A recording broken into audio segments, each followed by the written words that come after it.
અલગધણી પ્રભાત ફેરી વિરાટનગર થાનગઢ છે તો ક્યાંય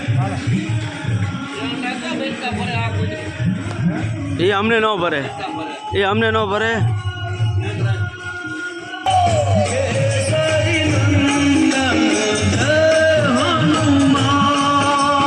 અગિયારસ નિમિત્તે પક્ષીઓને ચણ, કૂતરાઓને રંગાળો, લાપસી અને ગૌ માતા માટે લીલા ઘાસનું દાન અલગધણી પ્રભાત ફેરી દ્વારા દર મહિનાની વદ,